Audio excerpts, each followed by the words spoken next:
नमस्कार साथियों, GC academy YouTube channel में आपका एक बार फिर से स्वागत है। आज आपके सामने पुनः हाजिर है भारतीय संविधान सीरीज को लेकर।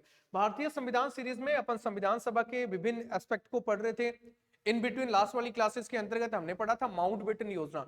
माउंटबेटन योजना को इसलिए पढ़ना जरूरी हो गया था सर, क्योंकि माउंटबेटन वो योजना थी जो हमारी मुस्लिम लीग और जो हमारी देशी रियासतें थी उनके मध्य समझौता करने आई थी कि किसी भी प्रकार से हमारी संविधान सभा में शामिल हो जाए और संविधान निर्माण की दिशा में हम आगे बढ़ सकें।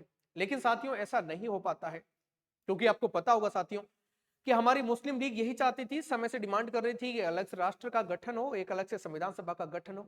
और लॉर्ड माउंटबेटन फाइनली 3 जून को इस निष्कर्ष पर पहुंचते हैं कि भाई साहब अलग से एक देश का गठन किया जाएगा और एक अलग से संविधान सभा बनाई जाएगी।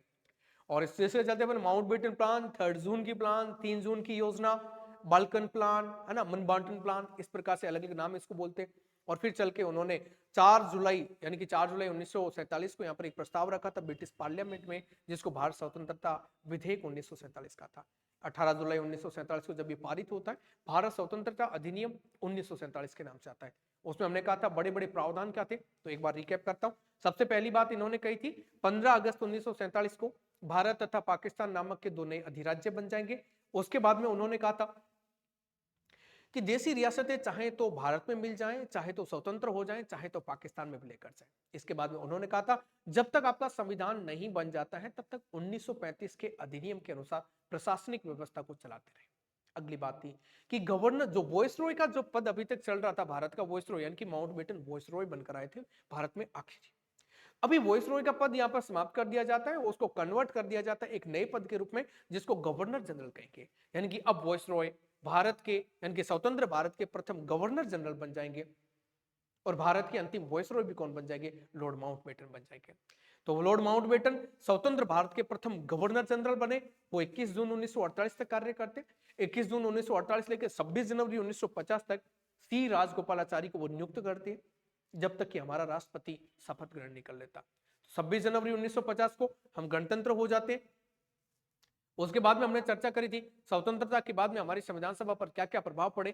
और आज अपन यहाँ पर चर्चा करने जा रहे हैं संविधान निर्माण में कौन कौन सी समितियां गठित की गई थी, कौन सी समिति के अध्यक्ष कौन बन गए थे, प्रारूप समिति का क्या रोल रहा था, प्रारूप समिति का गठन कब हुआ, उनके सदस्य कौन से थे, है ना। इस प्रकार से सारी कंप्लीट चर्चा अपन एक्सक्लूसिवली इसके साथ में करते हैं। आज का हमारा टॉपिक रहेगा संविधान सभा में विभिन्न समितियां, है ना। तो विभिन्न समितियों के बारे में अपन पढ़ रहे, विभिन्न समितियां। जब भी सर आपसे बात की जाए कि समितियां क्या है सर, ये विभिन्न कमेटीज बनी थी। आपको पता होगा दोस्तों कि संविधान निर्माण का जब हमें कार्य करना है तो करेंगे कैसे।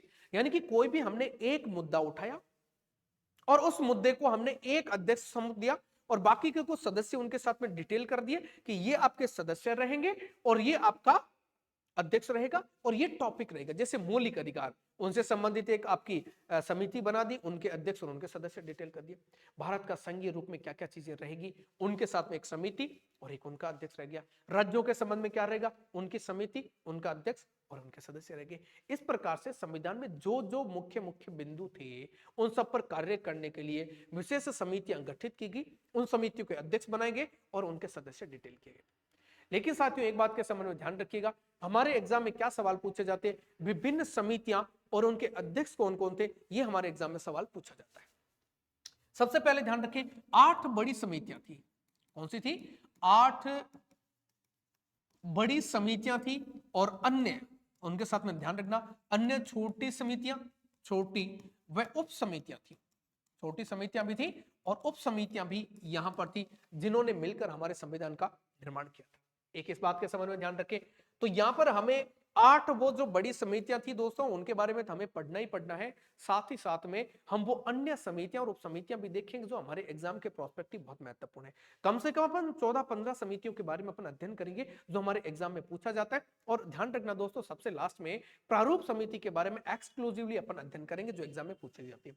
तो यहां पर बात करें कौन कौन सी समितियां थी और उनके अध्यक्ष कौन कौन थे, उनकी चर्चा करते हैं। देखो साथियों, अब अपन बात करते हैं, मैं यहां समितियों के नाम यहां पर लिस्टेड कर देता हूं और उनके साथ में फिर अध्यक्ष को ट्रिक के साथ में याद करवाएंगे। तो पहले अपन बात कर लेते हैं सर, बन गई थी हमारी संचालन समिति।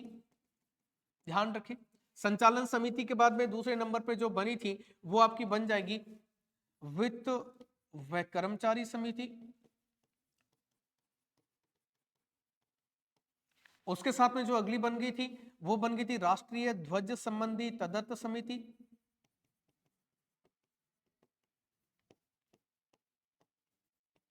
राष्ट्रीय ध्वज संबंधी तदर्थ समिति बन गई थी। उसके बाद में 4 नंबर पर बात करते हैं नियम प्रक्रिया समिति।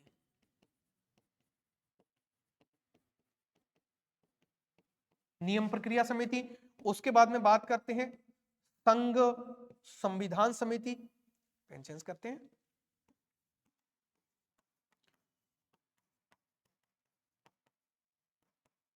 संघ संविधान समिति। और दोस्तों अगली बन जाएगी संघ शक्ति समिति। पूरा ट्रिक से याद करवा देंगे कौन सा किसका अध्यक्ष बना था।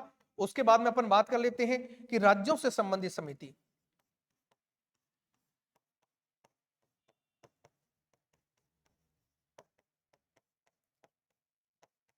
राज्यों से संबंधित समिति आगे चर्चा करते। पहले पूरी समितियों के नाम लिख देते, उनके बाद में उनके अध्यक्ष कौन कौन बने थे उनकी अपन चर्चा कर लेंगे। अब लिखते हैं मौलिक अधिकार।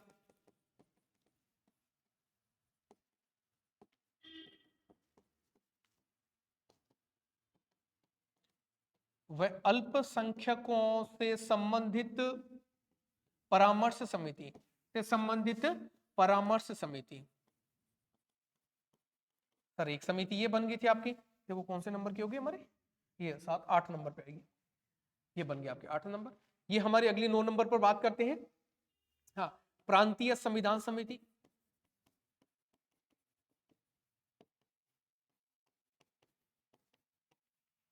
उसके बाद में अपन बात कर लेते हैं प्रांतीय संविधान समिति के बाद में अल्पसंख्यक उपसमिति।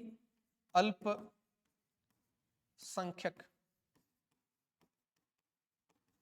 उपसमिति।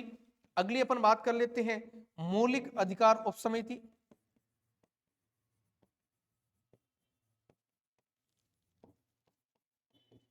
ये पूरा एक बार लिखते हैं फिर ट्रिक से याद कर। इसके बाद में ये हमारी बन चुकी है अल्पसंख्यक उपसमिति हमारी बन चुकी है। इसके बाद में अपन बात करते हैं सुप्रीम कोर्ट से संबंधित, यानी कि सुप्रीम कोर्ट से संबंधित तदर्थ समिति। तदर्थ समिति एक अल्पसंख्यक उपसमिति हमने लिखा ना, हाँ ठीक। सुप्रीम कोर्ट से संबंधित तदर्थ समिति के बारे में चर्चा करते हैं। इसके बाद में अपन बात कर लेते हैं सुप्रीम कोर्ट की कार्य संचालन समिति।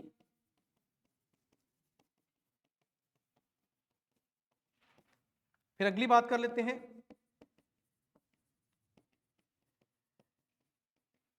संविधान निर्माण के कार्यों से संबंधित समिति। कार्य संचालन अलग है, कार्यों से संबंधित समिति अलग है।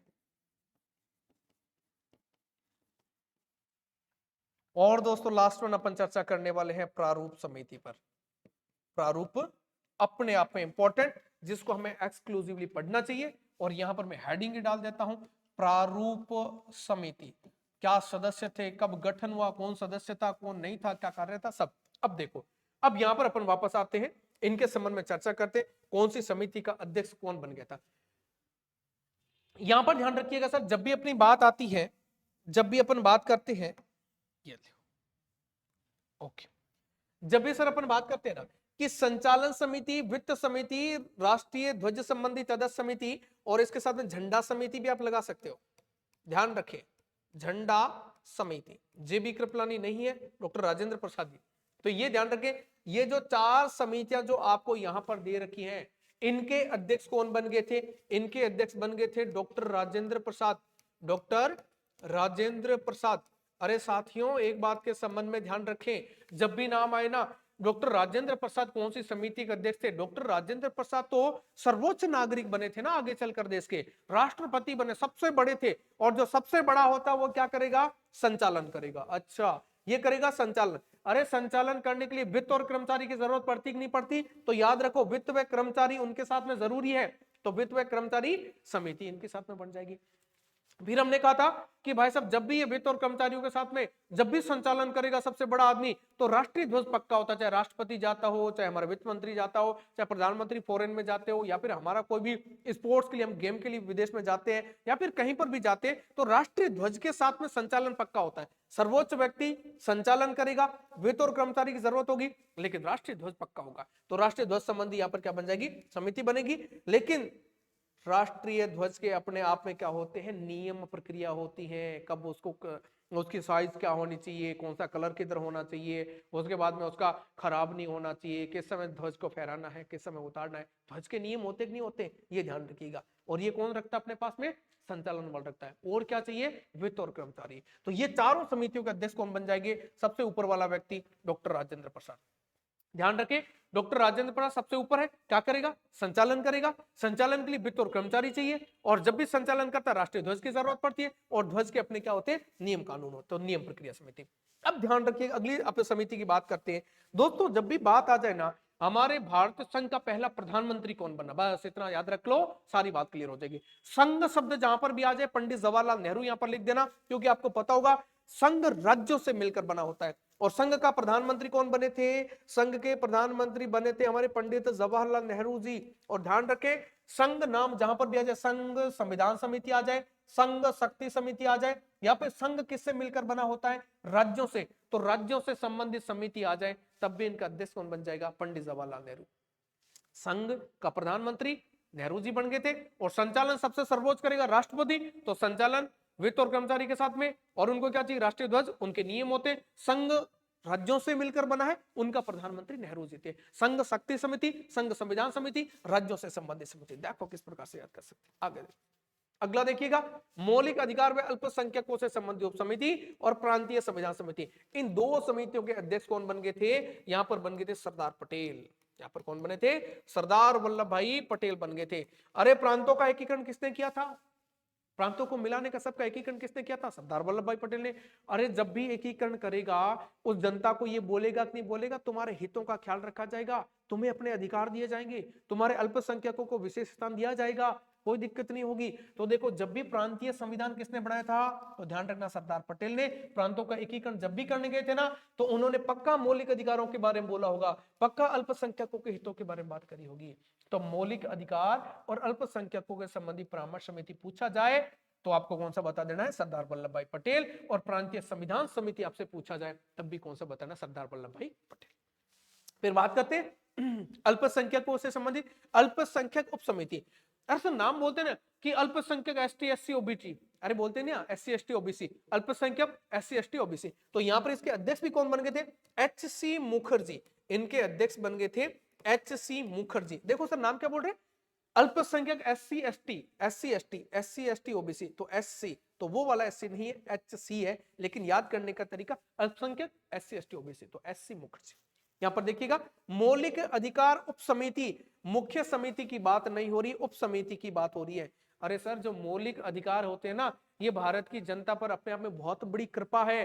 अरे संविधान निर्माताओं ने अधिकार देकर बहुत बड़ी कृपा कर दी। अरे अधिकार देकर क्या कर दी, कृपा कर दी। तो कृपा से कौन सा बन जाएगा, कृपलानी बन जाएगा। अरे इसका अध्यक्ष कौन बन जाएगा, तो जेबी कृपलानी बन जाएगा, जेबी कृपलानी, है ना। कृपा किसकी हुई, मौलिक अधिकारों की। लेकिन मौलिक अधिकार और अल्पसंख्यकों के हितों की बात कौन करेगा, जो प्रांतों का एकीकरण करेगा, तो प्रांतीय संविधान सभा। मौलिक अधिकार अल्पसंख्यकों से संबंधित समिति जो बनेगी, उनका तो सरदार पटेल बन जाएगा, लेकिन जो उप समिति है, इनके जेबी कृपलानी बन जाएगी, ये याद रखना है। आगे देखो, अगला सर सुप्रीम कोर्ट से संबंधित तदस्थ समिति। देखो एचसी, तो यहां पर एस वरादिचार्य करना, एस वरादिचार्य करना, एस वरादिचार्य। देखो सुप्रीम कोर्ट एस से स्टार्ट होता है, यहां पर भी एस से होगा, एस वर्धा आएगा या एस वरादिचार्य आएगा, वो सुप्रीम कोर्ट से संबंधित तदस्थ समिति के अध्यक्ष है। कार्य संचालन कैसे, कार्य कैसे के एम मुंशी, अरे क्या बन जाएगा, के एम मुंशी बन जाएगा। कार्य के एम मुंशी, कार्य संचालन के एम मुंशी, कार्य संचालन के एम मुंशी हो जाएगा। यहां पर देखो संविधान निर्माण के कार्यों से संविधान निर्माण के कार्यों से संबंधित आए, ये महत्वपूर्ण है, इनको याद करना, जीवी मावलंकर बन जाएगा। इनके अध्यक्ष कौन बन जाएगा, जीवी मावलंकर बन जाएगा, बहुत महत्वपूर्ण है दोस्तों। ये वही जीवी मावलंकर है जब हमारी संविधान सभा ने संविधान के साथ साथ में जो हमारी विधायिका की तरह कार्य किया था, तो जब विधायिका की तरह कार्य करने के लिए हमारी संविधान सभा बैठती थी ना, उनकी अध्यक्षता जीबी मावलंकर करते थे। दोस्तों ये वही जीबी मावलंकर है जब हमारी पहली लोकसभा निर्वाचित होकर आई थी, उस निर्वाचित लोकसभा के पहले अध्यक्ष भी जीबी मावलंकर बने थे। तो ये कार्य तो पूरा इन्हीं का है सर, संविधान निर्माण के कार्यों से संबंधित समिति जीबी मावलंकर। अब बात करते हैं दोस्तों हमारे उस समिति की जिसको अपन कहते हैं प्रारूप समिति। दोस्तों प्रारूप समिति को ड्राफ्टिंग कमेटी कहा जाता है। कौन सी सर आपको कमेटी बोला जाता है? ड्राफ्टिंग कमेटी इसको नाम बोला जाता है। सर इसको मसौदा समिति कहा जाता है, मसौदा समिति इसको कहा जाता है। सर इसको पांडुलेखन समिति भी कहा जाता है। क्या क्या नाम है जी, देखिएगा, पांडुलेखन समिति। आपसे जो भी पूछा जाए उसके अकॉर्डिंग जवाब देना है। यानी कि ड्राफ्टिंग कमेटी कह सकता है, मसौदा समिति कह सकता है, पांडुलेखन समिति कह सकता है, या प्रारूप समिति कह सकता है। गठन कब किया जाता सर? गठन की जब भी बात करूं तब आपको बताना है 29 अगस्त 1947 को। इंपॉर्टेंट डेट है, ध्यान रखना भाई। 15 अगस्त 1947 को हम आजाद हुए, उसके थोड़े दिन बाद में 15 में 15 और ऐड कर लो, है ना, थोड़ा घटा दो, तो कितना बन जाएगा? 29 अगस्त 1947 को क्या बन गया? यानी कि हमारे संविधान इसका प्रारूप समिति का गठन किया गया था। और सदस्य कितने बन गए थे सर? इसके सदस्य बन गए थे 7। अरे 7 सदस्य बेटा अध्यक्ष के साथ में थे या फिर अध्यक्ष के अलावा थे? तब बताना अध्यक्ष सहित। अरे क्या बता देना, इसको बता देना अध्यक्ष सहित बन जाएगा। या फिर आप कह सकते हो सर 1+6 थे, एक अध्यक्ष उसके अलावा 6 सदस्य थे। ये सवाल ऐसे घुमाकर पूछा गया। कौन से सदस्य थे? देखो सबसे पहले बात करते हैं सर मैं अध्यक्ष के संबंध में। सबसे पहले अपन बात करते हैं किसके संबंध में? इसका अध्यक्ष कौन था? तब बताना डॉक्टर बी.आर. अंबेडकर थे। इसके अध्यक्ष कौन बन जाएगा? डॉक्टर भीमराव जी अंबेडकर सर बने थे, इसके अध्यक्ष बन गए थे। इनके बाद में बात करें अन्य सदस्य, देखो भाई साहब भगवान श्री कृष्ण के 4 नामों को ध्यान रखना, कृष्ण, कन्हैया, माधव, गोपाल। देखो क्या बन जाएगा, यहां पर आपको ध्यान रखना कृष्ण, फिर ध्यान रखना कन्हैया, फिर ध्यान रखना माधव, फिर ध्यान रखना गोपाल। ये जी संविधान इसके प्रारूप समिति के सारे सदस्य। देखो कैसे, कृष्ण की बात करें तो यहां पर ध्यान रखना टी कृष्णमाचारी, इनका पहले सदस्य का नाम क्या बन जाएगा? तो यहां पर ध्यान रखना टी कृष्णमाचारी नाम ध्यान रखना, टी कृष्णमाचारी ध्यान रखना। और दूसरा सदस्य कौन सा था? तो यहां पर ध्यान रख लेना यानी कि अल्लादी कृष्णा स्वामी अय्यर। दूसरा नाम क्या था? अल्लादी कृष्णा स्वामी अय्यर। इसमें क्या था? अल्लादी कृष्णा स्वामी अय्यर इसका अगला नाम बन जाएगा। ये देखो सर कृष्ण भगवान के नाम से कन्हैया के कन्हैया लाल माणिक लाल मुंशी का नाम बन जाएगा कन्हैया लाल माणिक लाल मुंशी। ये माणिक लाल ये मुंशी बन जाएगा सर, है ना। ये के एम मुंशी बन गया आपका, जिसको अपन के एम मुंशी बोलते हैं ना बेटा, ये के एम मुंशी बन जाएगा, ये के एम मुंशी हो गया। अगली बात के संबंध में ध्यान रखिए, ये इस प्रकार से बन गया, इस प्रकार से बन गया। अब माधव एन माधव राव बन जाएगा, एन माधव राव बन जाएगा। अगली बात करें एन गोपाला स्वामी अयंगर बन जाएगा, एन गोपाला स्वामी अयंगर बन जाएगा, अयंगर बन जाएगा। एकमात्र इसमें एक मुस्लिम सदस्य भी थे सर, जिनका नाम क्या बन जाएगा? सैयद मोहम्मद सादुल्ला। ये 7वें सदस्य थे जिनका नाम था सैयद मोहम्मद सादुल्ला। ये 7 सदस्य सर इस प्रकार से आपके बन जाते हैं। देखो सर यानी कि आपको पहले सबसे पहले क्या ध्यान रखना है, इसके प्रारूप समिति ड्राफ्टिंग कमेटी कहा जाता है, मसौदा समिति कहा जाता है, पांडुलेखन समिति कहा जाता है। और इसमें सर आपका गठन कब होता है? 29 अगस्त 1947 को क्या होता है? गठन होता है। और इसमें कितने सदस्य थे? इसमें 7 सदस्य थे अध्यक्ष सहित, यानी कि आपका 1+6 था, ये भी ध्यान रखें सर। इसमें 7 सदस्य कौन से थे? एक अध्यक्ष थे कौन से? बी.आर. अंबेडकर। 7वें सदस्य कौन से थे? सैयद मोहम्मद सादुल्ला। बीच में 5 कौन से थे? कृष्ण, कन्हैया, माधव, गोपाल, यानी कि अल्लादी कृष्ण स्वामी अय्यर, टी कृष्णमाचारी, कन्हैया लाल माणिक लाल मुंशी, माधव से एन माधव राव, और उसके बाद में अपना गोपाल से एन गोपाल स्वामी अयंगर। कितना सिंपल भैया, देखो इतने सारे नामों को याद कर सकते हो। एक सवाल और इसमें ध्यान रखिएगा, यदि आपसे पूछा जाए ये हमारी जो आपका प्रारूप समिति थी, इसमें कुछ सदस्य ऐसे थे सर जो मूल रूप से नहीं थे। इसमें टी कृष्णमाचारी ये सदस्य मूल रूप से नहीं थे, तो कहां थे सर? इसमें ध्यान रखना इन ये किसकी जगह पर आए हैं? ये आए हैं बेटा डीपी खेतान की जगह। ये डीपी खेतान के स्थान पर डीपी खेतान जी की क्या हो गई थी, मृत्यु हो गई थी। मृत्यु होने पर क्या हो गया था, टीटी कृष्णमाचारी को डीपी खेतान की जगह बुलाया। देखो भैया नाम क्या था, डीपी खेतान, कृष्ण भगवान के नाम से जुड़ा था क्या, नहीं जुड़ा था, मृत्यु होगी। अब देखो सर, माधव राव था ना, ये बी एल मित्तर की जगह पर आए थे, ध्यान रखना, ये बी एल मित्तर के स्थान पर आए थे, बी एल मित्तर इनके स्थान पर आए थे। यहां पर ध्यान रखना, इनकी जगह बी एल मित्तर थे। कृष्ण भगवान के नाम से इनका नाम था क्या, नहीं था। इन्होंने भी मृत्यु नहीं हुई रे, इसने स्वास्थ्य कारणों से रिजाइन दे दिया, है ना, इस प्रकार से चेंज हुआ। तो पहले ये थे, अब देखो मित्र की जगह माधव आ गया और भाई साहब डीपी खेतान की जगह टीटी कृष्णमाचारी आ गया। ये बात आपको यहां पर ध्यान रखनी है। दूसरी बात यहां से आप एक बात और ध्यान रखें, यहां जब भी अपन बात करें इनके संबंध में, तो आपसे पूछा जाए हमारी संविधान सभा की आलोचना होती है सर, क्या कहा जाता है कि हमारी संविधान सभा जो है ना वो कांग्रेसी थी सर, पूरा वर्चस्व कांग्रेस का था। कहा जाता है कि पूरा भारत कांग्रेस और कांग्रेस की संविधान सभा थी, मतलब कांग्रेस जो कर रही वही फाइनल है। लेकिन हमारे दूसरे तरफ से कहते हैं कि कहा सर, प्रारूप समिति जितनी महत्वपूर्ण थी ना, मूल रूप से जब भी हमने इसका गठित किया ना, एकमात्र सदस्य ऐसा था जो कांग्रेसी था। कौन सा था, ये मूल रूप से कांग्रेसी सदस्य, लिख दूं का, यहां पर लिख दो, मूल रूप से कांग्रेसी सदस्य।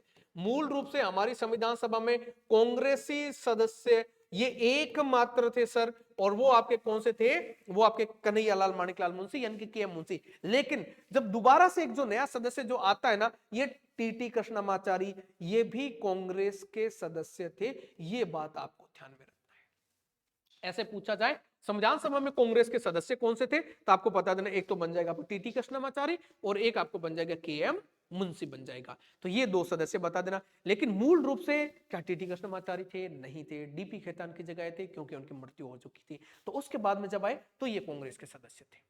ये बातें ध्यान रखना है। और इतनी में सारी समितियां, उनसे अध्यक्ष इंपॉर्टेंट है, क्वेश्चन को एग्जाम में पूछा जाता है। प्रारूप समिति इतनी महत्वपूर्ण है, प्रारूप समिति के अध्यक्ष आपसे पूछा जाता है। इतनी बात आपको ध्यान में रखनी है, सारे क्वेश्चंस क्लियर हो जाएंगे। अब भी इसमें कोई डाउट रहे, ये नंबर दे रखे, इस पर व्हाट्सएप करिएगा, कुछ भी समस्या रहे, कुछ भी डाउट रहे। और हमारा टेलीग्राम इसमें लिंक दे रखा है अपने डिस्क्रिप्शन में जाकर, वहां पर जाकर इसको चेक करें। वीडियो को लाइक कर दें और साथियों के साथ में इसको शेयर कर दें। धन्यवाद दोस्तों, हमारे साथ में जुड़े रहने के लिए। मिलते हैं अगले वीडियो में। Thank you.